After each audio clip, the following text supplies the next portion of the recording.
السلام الله عليكم ورحمة الله وبركاته. صاحبنا برتنا يوتيوب كحر صاحب السود وهذا مالين وناكسن waxaynu eegi doonaa xaaladii ugu dambeeyay ee magaalada Gaarisa ee gobolka Waqooyi Bari oo runtii tan iyo shalay ay xiisado waaweyn ay ka taagnaayeen xilli halkaas lagu dilay wiil Soomaali ah oo taksiile ahaa.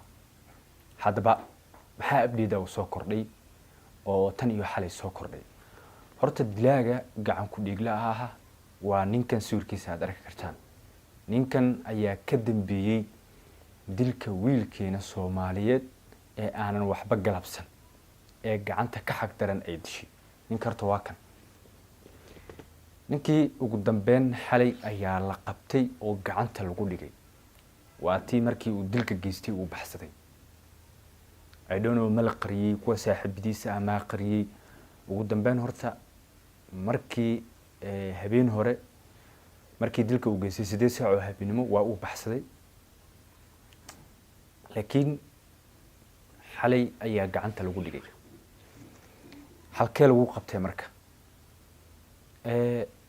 وحال لقو قبتي نينكن قوب لقو مقعاو ما دام نينكن وبحث دها غارسا كاونتي اسلا غارسا ايو كسوكنا مودي كاري aan yiraahday Modikari waa meesha Modika waa meesha uu dilka uu markaasi uu ku geystay oo falka ku geystay laakiin halka lagu magacaabo Mwingi cidii garanaysa ayaa garanaysa reer Kenya inta badan way garanayaan waa marka Gaarisa laga soo baxo oo dhanka Nairobi loo soo socdo meel waxa ku taalo magaalo Mwingi loo Mwingi ayaa lagu qabtay ninkaasi ciidamada booliiska dalka Kenya ayaa gacanta ku dhigay haddana xabsiga ayuu ku jiraa ninkana waa kan suurkiisa aad arki kartaan soo dhawaada barnaamijka aynu ku eegi doonaa wiilkaasi aynu saaxiibayaal dhamaanteen u wada duceyno in Ilaahay subhanahu wa ta'ala jannadiisa uu markaasi ku irsaaqo si lamida familkii uu ka baxayna samiri iimaan uu markaasi Ilaahay subhanahu wa ta'ala uu ka siiyo soo dhawaada muuqaalka la hikreey dhamaantiin saxaab la sheegay dhamaantiin saxaab la wadaaga dhamaantiin qayb toose faalada wiilkaasi aynu ugu soo wada duceyno aad mahadsantiin ninkan madowga ah ayaa dilay horta wiilka tan iyo shalay mudaharaad waaweyn ayaa socday waxa la qabtay nin saaxiibkiisa ahaa ninkan oo yaani isagana askarta halka ku sugnaa goobta falka uu ka dhacay ku sugneed ayaa la qabtay oo tii aynu arkaynay saaxiibayaal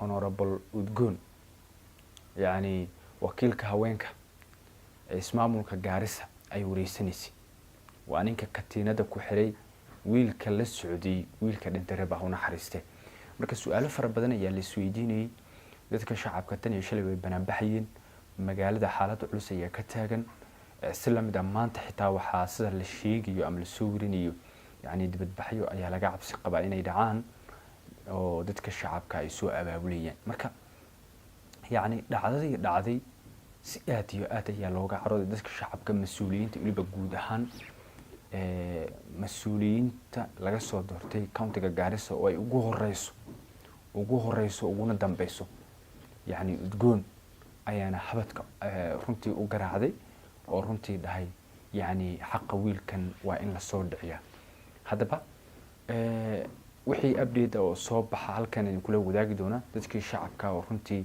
kan naxay geerida wiilkaasi Udgoon oo runtii waxa la arkay wareysanaysa ninka askariga ee dilka geystay ee baxsaday saaxiibkiisa ahaa ee askariga ahaa oo katiinada ku dhuftay wiilka dhintay wiil kale oo la socday waaynu arkaynay saaxiibaal intan iyo shalay ilaa xalay xitaa katiinadaasi ay saas ugu xireen maadaama furaha uu isaga uu markaasi hayay oo la cararay wiilkiina runtii la soo kaxay balada wala saaxiibaal muuqdan kadib saaxiibaal isku soo laaban doona siku hizi ukisikia Garissa County lazima usikie police brutality. Leo kuna kijana wetu pia ameuawa hapo Garissa County. Modika aliuawa ni Garissa Town. Modika yuko Garissa Town, aliuawa hapo na polisi paka sasa hawajaongea. Kusema ukweli hii kitu ina happeningi the whole country, si Garissa peke yake najua, lakini ya Garissa imerudi sana. I think 3 months ago pia kuna kijana wetu mwingine aliuawa. Every day watu wa Garissa macho yao iko na machozi. Tuwezi kubali my friend. serikali ingilia hii kitu inaendelea hapo. Kama hamwezi ingilia, msikuje kutafuta kura hapo. Msijaribu kukuja Garissa kutafuta kura, sababu wananchi wanauawa na polisi. Polisi waliletwa walinde wananchi, si kuua wananchi. Nonsense. Thank you. Majama, mimi ni Bulanda, we say the power of social media. So ule mjama mwenye alikuwa ni Fedi mwenyewe, ilisemekana alipiga man fulani julikana kama Hassan Bamba huko area ya Garissa, pande fulani julikana kama Modiga na akaulala. Unasikia mjaste after all wamezusha, wamepiga protest na wamempostu kwa mneti. Huyo mjaste ameraundiwa area fulani julikana kama Mwingi. So unasikia man alipiga mjaste Bamba, alafu akaona amefanya blanda, akaanza kulala. So si watu kwa mneti, labda watu fanya nini, labda watu waanze kueneza hiyo information. Mujasi anafaa ashikwe aseme nini ilifanyika. So tunabanja man ameraundi wapi? Huko Mwingi. Hivyo ndo information nimepata. Mimi naambia ni Bulanda. Team Nairobi nawe mareno pathologist iyo pagatiite inta joogeen asla aragnay. Marka waxaan sameynay forensic waan galnay, waxaan furnay dibaan u furnay, waxaan ogaanay xabad oo sanka kaga dhacday. madaxa salka dambe ka baxday inuu dhintay.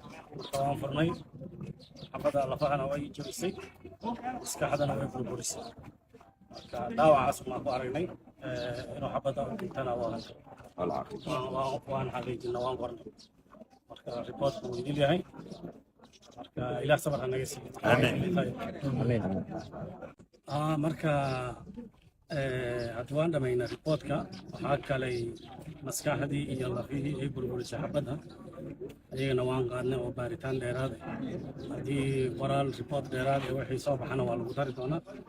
marka kiiskana hadda wixii kadib wuxuu u yaalaa booliiska iyo maxkamadda, wixii go-aanoo ka imaado annagana wixii caddaynaya waan geynaynaa insha allah. إنا لله وإنا إليه راجعون. إنا لله وإنا إليه راجعون. ويل كان أركيسين مجلس وحى اللي هذا آذن محمد حسن وحنا مقوم قاعد يراي أديش ورينود إستن وحنا كسب هذه قد نكاس إيا جارسة لأن يراد كشخي سنسو أيوة هاي. آذن nin askari oo ajnabi oo adoomi ayaa intuu qabtay halkaas xabad ka geliyay, istaaguna kala riday. si la ii sheegay aadan iyo wiil saaxiibo ahaayeen ayaa gaari wada saarnaay, waa la qabtay. wiilkii kala katiinadu ku xiray. aadan ayaa soo degay, markaasuu wuxuu ku yiraahday askarigii, maxaa ninkan u xiraysaa oo katiinadu ugu xiraysaa? adaaba ku raadinayay, adaaba le ii kaa soo diray kaale bac madaxuu xabad ka geliyay. kii kale oo xiran ayuu iskaga tegay, kana meydkiisu yahay. ninkii meeshuu ka soo baxay nin adoomay u ahaay, meesha adoontiisa ay degan tahay ama sawaaxiligiisa kale ama qabiilkiisa ay degan yihiin ayuu iska aaday. ninka si la ii sheegay wuxuu ahaa askari RDU ma lahamsa wax saas oo kale la dhahaaya, ciidankaas uu ka tirsanaa. ninkii dalkii meeshuu iska galay. haddaba reer Garissa ama reer North Eastern xaalkiina waa sidee? haddaan idiin soo qaato tusaale, 3 bilood ka hor ayaa wiil inta la qabtay gaarigiisa laga daba tagay ayaa xabad lagala daalay, madaxa la dilaacay. nin waa la baxay buuqi qaala wixii kuwa madaxda iyo kuwa meesha NC baal kala ahay iyo MC waa la qalqeelay, mudaharaada la qaaday, xabada la riday, dhac shab meeshii ku dhamaatay. nin dambo ka sii daba hadlay ma jirto. marka Garissa ma waxaa la rabaa in laga dhiga Falastiin. masaakiintaas Falastiin aad aragteen sida loo galaayo, dhagax iyo buuk ku dagaalamay ma rabtiin reer Garissa inay noqdaan.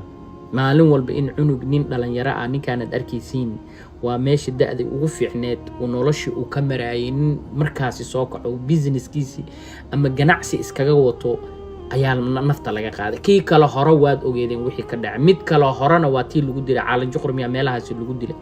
soo mar walbo dhalinyarada ayagoon shaqo haysanin oo waxba haysanin oo nolol kaleba aan haysanin, kii shaqaysanaya oo shaqada qabsanayana maxaa loo dilayaa? askartan ma dadkay badbaadinaysaa?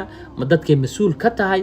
mase dadka reer North Eastern inay baabi'iso oo disho ayaa loo sameeyay?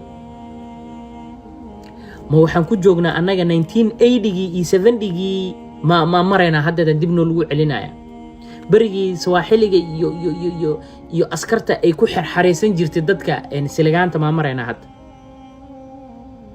nimanka ugu baawar weyn oo ugu baawarka Kenya maanta haayo waa Soomaali wasiirada kuwa ugu qatarsan waa Soomaali af marka la dhaha nimanka hadlo oo dagaalamo waa Soomaali dadkoodii iyo shacabkoodiina maalin walba dhalinyarada midka ugu soo kacay oo ugu qatarsan ayaa lala kacaya madaxa laga tooganaya meeshana Garissa iyo inta memberka Garissa ka meelaha inta qaataan mudaharaad that's it waa dhamaatay 2 days wixii ka dambeeya waa isku dhamaatay ninkiina sidii uu ku dhintay hadda waaye haye saan aqli xaq may noqotay saan aqli miya in caadi lisku ilmaha dhalinyaradii Soomaalida ahayd oo shaqaysanaysa kuwooda wali ugu firfircoonay in madaxa laga jaro hadana la dhaho okay mudaharaad iyo waxaad kuwaan adinka idin hor socda hadeertaan hadlaay gabadhan iyo nimankan intay meesha soo istaagaan meega bararaq dhahay waxba yahay dhageysan dhalinyarada reer Gaariso hadda idin sheegaya arrintan maanta haday joogsan weyso wax laga qaban waayo weliga taani u socon nin allaala in ninkii dhalinyarada u soo kaco oo ganacsi furto oo wax sameeyo madaxa laga jaraa anagana waa kacayna waa qeelinayna waa buuqayna balaayan sameynayna inna lillahi wa inna ilayhi raaji'uun ninkan Allah u naxariisto ehelkii iyo qaraabadii iyo hooyadii uu ka geeriyoodana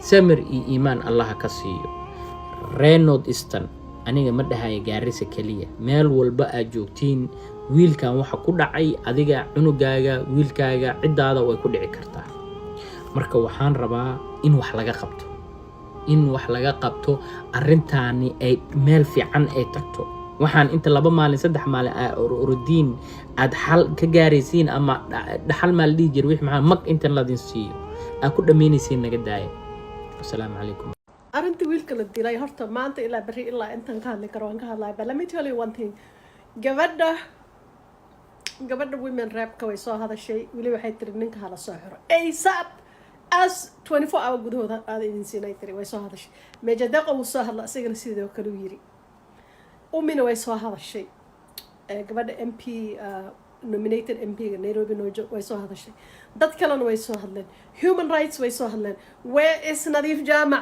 where the hell is Nadif Jama away gurigiisa ugu taga Nadif Jama dhagta soo qabta ani farax macnin ma eedeynaa that man whatever but where is Nadif Jama where are you inta joogta uko wapi ciidanka oo la rabay inay ammaanka wadanka sugaan inay nin wadani ay ku toogtaan waan ka xunnahay aad baan uga xunnahay haddaan nahay madaxda wadanka aan nahay gobolka aan nahay aad baan arrintan noo xun shalay baan meeshan joognay arrin sidan oo kale oo ka dhacday Dambajaaley yaan shalay meeshan u joognay annaga sida ogtiin waxaan postmortem ma raacno laakiin sababtan u sameeyna postmortem u sugayna maxay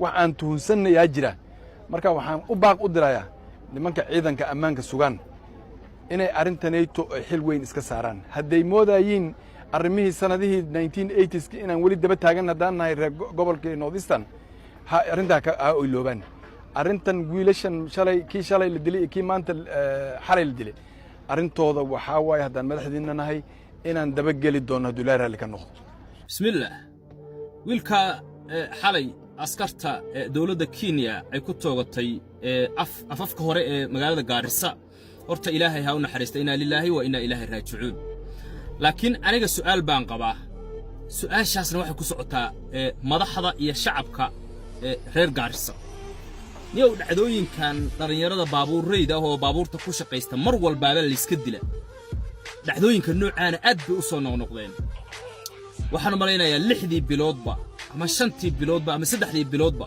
dhacdo noocaana uu Garissa way ka dhacdaa la isaga ugaarsado la iska dilo wiilashan muxuu ahay ee sheeg taksiilayaasha ama baabuureyda baabuurta kaga shaqeysa inta u dhaxaysa qaxootiga iyo muxuu ahay Garissa inta u dhaxaysta wiilasha inta badan ku shaqeysta aad baa loo dilaa wax arinta noocaana aad bay u soo noqnoqotay su'aasha marka anigu aan qabaa waxay tahay dilowga in la dilo wiilasha baabuureyda inta badan wajeerna kama dhacdo Mandheerana kama dhacdo dhacdadaani maxaa ku koobay ama ku soo cilciliyay magaalada Gaarisa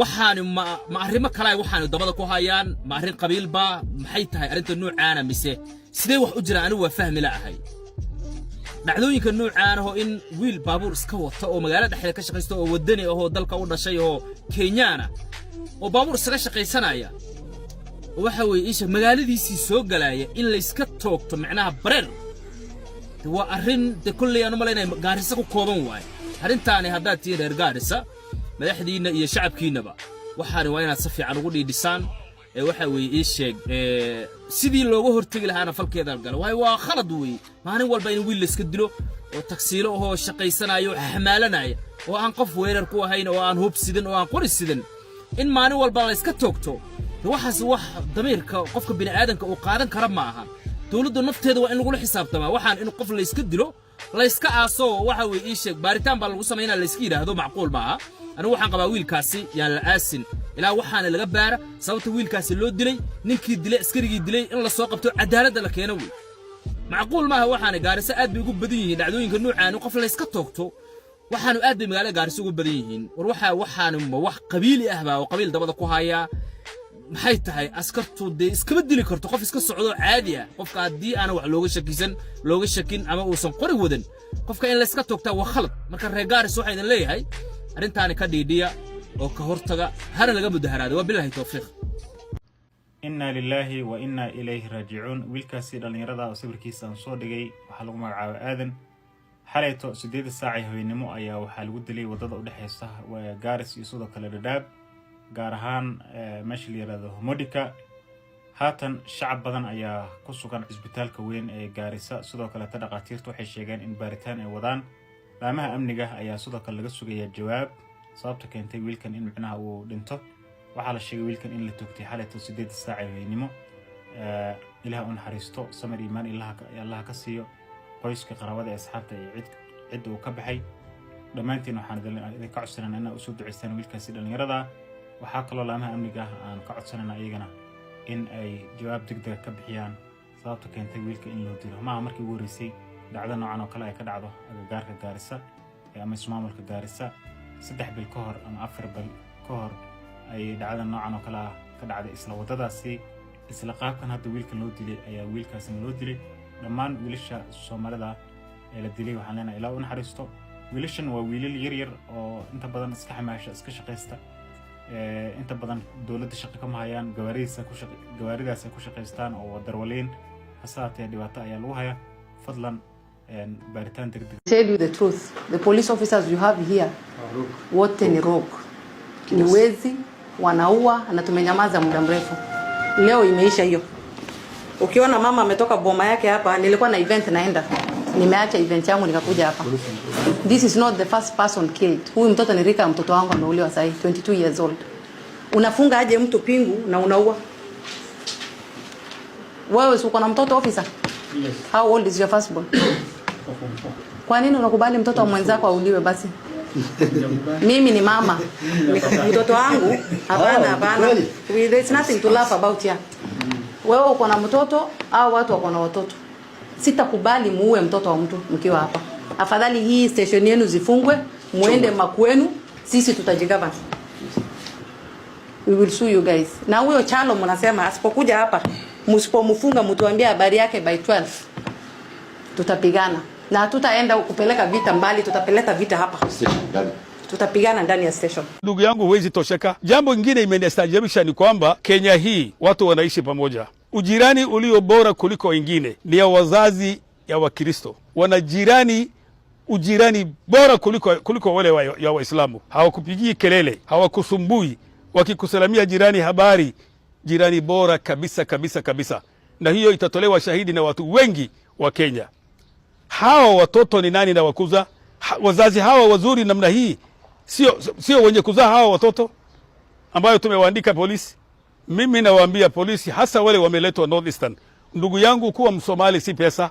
Saa zingine ni vizuri mchunge uhusiano na urafiki ulioko kati yenu na wananchi. Hii bunduki umepewa ni ya kulinda nafsi na mali ya wananchi, sio kuua wananchi. Na kama ikitokea ajali, haiwezi pita wakati yake. Ikitokea mtu akufe, na akufe kwa sababu ya ndugu yako, akufe kwa bunduki yako, ndugu yako umemuua, tafadhali fanya ukiri hiyo maneno, fanya admission, eleza bunduki ni yangu, sio kupenda kwangu, iliruka na ikampata, amekufa, naomba msamaha. Na mkubwa awe ni OCBD, awe ni ambayo ni anaitwa SSP, awe ni original, awe ni county commander, tafadhali ukiwa nazungumza na runinga na wanahabari, eleza ukweli. Ukweli huzima kila kitu. Ukweli huzima moto kushinda maji. Ukifanya admission, ukiri maneno, kila mzazi atatulia. Tafadhalini polisi, kama mzazi, kama mzee, mimi natoa ushauri. Serikali imetoa pesa mingi kutengeneza uwiano kati ya wananchi na polisi, maneno isirudi mahali ilikuwa kabla ya miaka 10. Tengenezeni urafiki kati yenu na wananchi mnawatolea huduma, tafadhalini. Kwa hayo machache ningesema hivyo, na ningependa ionekane uhusiano